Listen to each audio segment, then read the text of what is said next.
It's early December 218 BC. Publius Scipio's life still hangs in the balance due to wounds he sustained at Ticinus. But, ironically, his troubles are only just starting. His defeat at Ticinus has major consequences for Rome. It directly caused the garrison at Clastidium to surrender the town's massive grain depot. This strips his army of food reserves and disrupts his supply lines, making any advance into enemy territory a risky venture. At the same time, Hannibal finally replenishes his own reserves, which were dwindling ever since he descended from the Alps, right until the clash at Ticinus just a few days ago. The damage to Roman prestige raises the danger of further defections.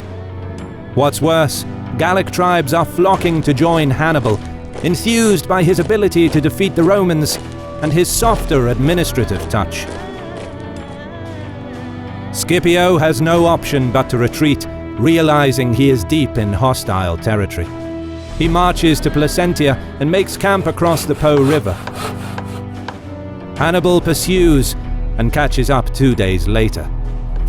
Learning of his arrival, over 2,000 Gauls allied to Rome rise up in the camp and attack Roman soldiers, killing many in their sleep. Before sunrise, they cross the Trebia to join Hannibal, bringing with them the severed heads of slain Romans. Using the Gallic defection as propaganda, Hannibal makes sure to spread the word that Rome's allies are joining him en masse, thereby boosting his popularity among the tribes. Scipio again moves south, not wanting to risk being caught in the open. A day later, he reaches the hills and sets up camp in a strong position, with hills protecting his flanks from cavalry attacks.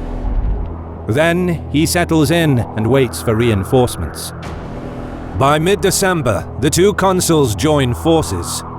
Discussing how to confront Hannibal, Scipio argues against taking the field, stressing that Longus's troops lack experience and need additional training, having been raised less than a year ago. Longus disagrees and sets up camp a few kilometers north from Scipio's position. Just as eager to fight as Longus, Hannibal maintains his camp on the flat plain and surveys the potential battlefield west of the Trebia River. Meanwhile, he sends a raiding party to ravage the area along the river, suspecting that Gallic tribes living there, who pledged allegiance to him, are now negotiating with the Romans.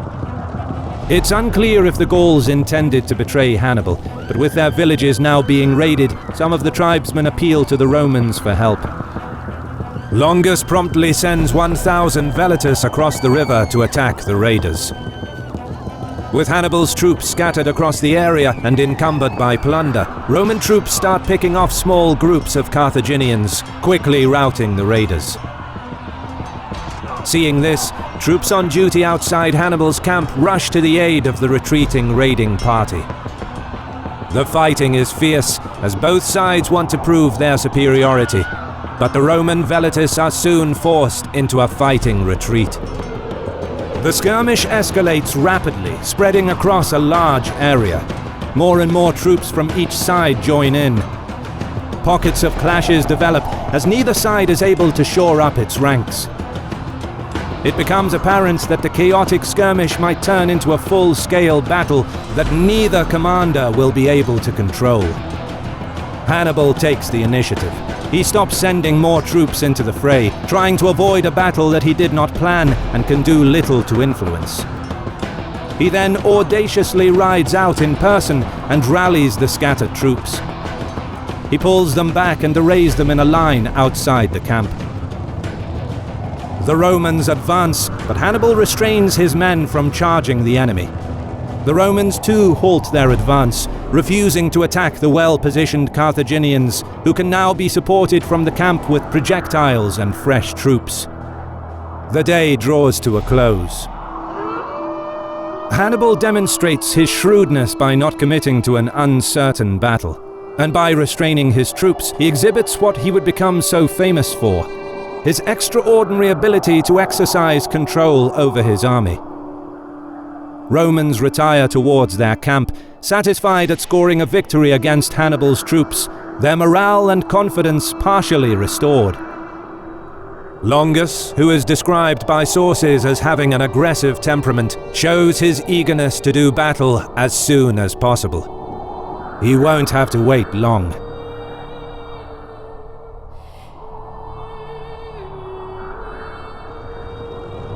At dawn, Roman guards sound the alarm. The Carthaginians are attacking the camp.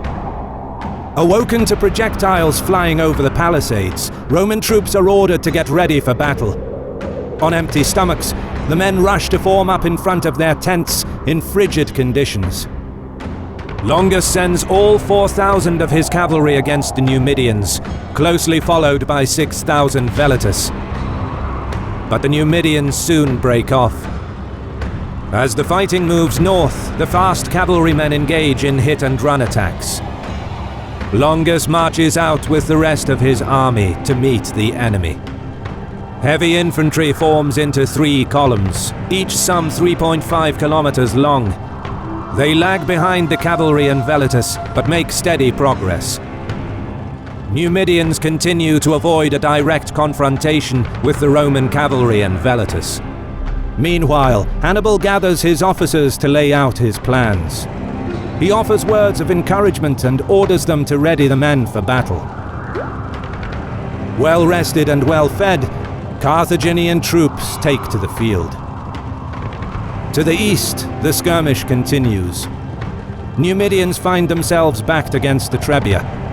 They start crossing the river as they continue to pull back, pursued by the Romans. Arriving with the infantry and eager for battle, Longus orders the army to deploy on the western bank. The 3 columns begin crossing, chest deep in the freezing water. Meanwhile, Hannibal sends 8,000 infantry forward to support the Numidian retreat and to provide a screen for his own deployment. He then moves his main line about 1 kilometer towards the approaching Romans. Across the field, Longus's army takes several hours to deploy. After fording the cold Trebbia, his men are hungry, soaked, and standing in the near-freezing temperature. The Roman consul places his Velitus in the front, forms his veteran infantry in the center, with Gallic and allied infantry on either side, and cavalry on the flanks. Hannibal deploys his infantry in a thin line. Gallic allies in the center, with Spanish and Libyan infantry on either side. Elephants flank the infantry, while the Numidian and Gallic cavalry is further wide. Around noon, Longus orders his entire line to advance, confident in the clear numerical advantage of his heavy infantry. The Romans advance in good order. The flat plain, free of any obstacles, seems an ideal battleground for their style of warfare. Meanwhile, Hannibal holds the line, letting the enemy come to him. Skirmishers get into range and begin exchanging projectiles. With Balearic slingers in their ranks, combining with javelin men, the Carthaginians quickly gain the upper hand against the Roman Velitus, who used up many of their javelins while pursuing the Numidian cavalry earlier in the day. Skirmishers from both sides withdraw through the gaps as the main lines of infantry close in. The heavier, more compact Roman infantry pushes the Carthaginian line back, causing heavy casualties to Hannibal's Gallic infantry in the center. On the flanks, Hannibal orders his cavalry to push forward. Some of the Roman horses become frightened by Hannibal's elephants, causing disruption within the ranks. But groups of Roman Velitus, specially trained to deal with elephants, mix with the cavalry and attack the terrifying beasts, wounding and killing many. Eventually, the Numidians manage to overwhelm and advance against the Roman cavalry. But despite Roman flanks being pushed back, the Carthaginian center is crumbling. Veteran legionnaires are hacking through the Gallic infantry. Without any reinforcements available, it seems that Hannibal cannot stop the onslaught. But what the Romans don't know is that while surveying the field on the eve of battle, Hannibal personally picked 2,000 elite troops and positioned them in a dry riverbed, hidden from view. Now they emerge from the ravine with perfect timing, just as the Numidians finally rout the Roman cavalry, poised to encircle the enemy.